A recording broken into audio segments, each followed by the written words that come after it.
তোলাবাজি করলেই রেহাই নেই, বার্নপুরে দলীয় কর্মীদের কড়া হুঁশিয়ারি অগ্নিমিত্রা পালের। ভোট মিথ্যেই সাংগঠনিক বৈঠকে কড়া বার্তা দিলেন আসানসোলের দক্ষিণের বিধায়ক অগ্নিমিত্রা পাল। বুধবার বার্নপুরের ভারতী ভবনে মণ্ডল স্তরের কর্মীদের নিয়ে আয়োজিত বৈঠকে তিনি স্পষ্ট জানিয়ে দেন, দলের কেউ তোলাবাজি বা বেআইনি কাজে জড়ালে কোনোভাবেই রক্ষা করা হবে না। বৈঠকে মূলত এলাকার সমস্যা ও সরকারি পরিষেবা সাধারণত মানুষের কাছে পৌঁছে দেওয়া নিয়ে বিস্তারিত আলোচনা হয়। বৈঠক শেষে সাংবাদিকদের অগ্নিমিত্রা বলেন, ভোটের পর থেকে বুথ ও মণ্ডল স্তরের কর্মীদের সঙ্গে সেভাবে বৈঠক করা হয়ে ওঠেনি, তাই এবার সবাইকে নিয়ে এলাকার সমস্যা চিহ্নিত করার কাজ শুরু করা হলো। বিধায়কের নির্দেশে প্রত্যেকটি কর্মীকে বাড়ি বাড়ি গিয়ে মানুষের সমস্যা শুনতে হবে।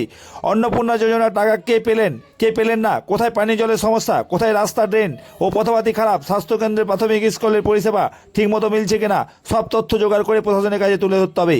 তিনি আরও বলেন, জল, জঞ্জাল, ড্রেনেজ, রাস্তা সমস্যা দূরত্ব সমাধানের জন্য হাসপাতালেই থাকা জরুরি পরিষেবার দায়িত্বপ্রাপ্ত প্রতিনিধিদের ফোন নম্বর বাড়ি বাড়ি পৌঁছে দিতে হবে, যাতে মানুষ সরাসরি যোগাযোগ করতে পারে।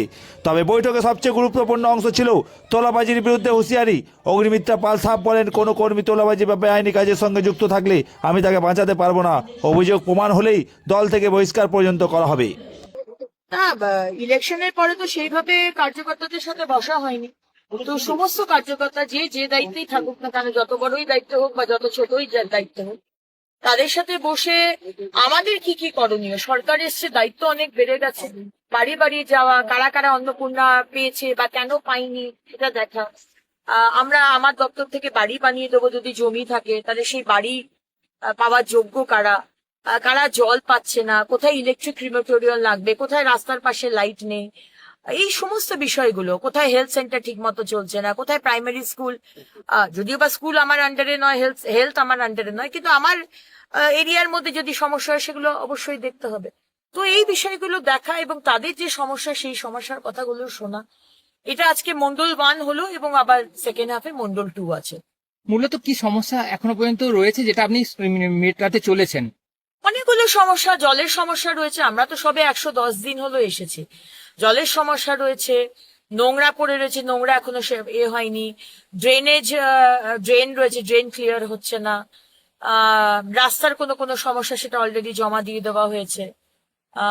বেসিক্যালি এই সমস্যায় সাংগঠনিক কিছু প্রবলেম রয়েছে, কমিউনিকেশনের কিছু প্রবলেম রয়েছে, সেগুলো জানানো। কেউ যদি অসুবিধায় পড়ে, সবসময় তো আমাকে ফোনে পাওয়াটা সম্ভব নয়, তো ফোনটা সাইলেন্স করো। তো সেটা আমরা রিপ্রেজেন্টেটিভ বানিয়ে দিয়েছি 6-8 মাসের জন্য, যারা 24 ঘন্টা ফোন খোলা রাখবে, সেটা আমি নির্দেশ দিয়ে দিয়েছি। কারণ বিপদ তো রাত্রেও আসতে পারে, রাত্রে তোমায় ফোন করলো, তোমার ফোন সুইচ অফ, সেটা তো চলতে পারে না। সুতরাং কোঅর্ডিনেশন যাতে সব রকম ভাবে ঠিক থাকে এবং সাধারণ মানুষ পৌঁছতে পারে। কার্যকর্তা তো আমাদের 3 জন রিপ্রেজেন্টেটিভ যাকে বানিয়েছে তাকে চেনে, কিন্তু সাধারণ মানুষকে বাড়ি বাড়ি গিয়ে ওই নাম্বারগুলো দিয়ে আসতে হবে যে এইটা হসপিটালের জন্য এরা আছে, থানার জন্য হীরাপুর থানার জন্য এটা, আসানসোল সাউথ থানার জন্য এইটা, ইএসআই হাসপাতালের জন্য এইটা, আমাদের বার্নপুর হাসপাতালে, এইভাবে একটা নাম্বার জেরক্স করে আমি বলেছি প্রত্যেকটা বাড়ি বাড়িতে গিয়ে দিয়ে আসছি, যাতে কোনো মানুষের অসুবিধা না হয়, কিছু কিছু কর্মীর জন্য এবং তোলাবাজি না হয়। এটাও আমি রেখেছি যে তোলাবাজির বিষয়ে যেরকম আমাদের খুব স্ট্রিক্টলি বলা হয়েছে, আমাদের মাননীয় মুখ্যমন্ত্রী, আমাদের রাজ্য সভাপতি এবং আমাদের শীর্ষ নেতৃত্ব পরিষ্কার করে বলে দিয়েছেন যে তোলাবাজি যদি কেউ করে তাকে কিন্তু দল থেকেও বহিষ্কার করা হবে। তাই আমি ওদের সতর্ক করে দিলাম দিদিভাই হিসেবে যে এগুলো করিস না, কারণ যদি বাই চান্স খবর পৌঁছয় আর সেটা যদি ইনভেস্টিগেশন করে দেখা যায় যে সত্যি, আমি কিন্তু তোদের বাঁচাতে পারবো না। সুতরাং এটা কিন্তু অনেক দায়িত্ব নিয়ে নিজেকে পা ফেলবি, কারণ কি সবাই কিন্তু দেখছে, মনিটর করছে নতুন সরকারকে। সুতরাং কোনো ভুল পদক্ষেপ নিস না, আমি দিদিভাই হিসেবে তাদেরকে এই কথাটাও বললাম।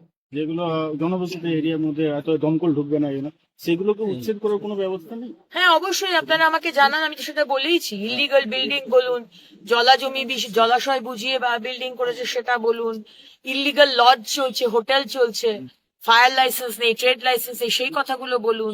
এই যে ইলিগাল গোডাউনের কথা বললেন, যে অ্যাম্বুলেন্স ঢুকবে না, দমকল ঢুকবে না, সেগুলো আপনারা যদি না জানান তাহলে তো সম্ভব নয়। আমরা চাই সরকার এবং সমাজ, নাগরিক একসাথে মিলে কাজটা করুক, কারণ একা সরকারের পক্ষে কিছু করা সম্ভব না, একা নাগরিকের পক্ষে কিছু করা সম্ভব না। এটা অবশ্যই, আমরা তো অবশ্যই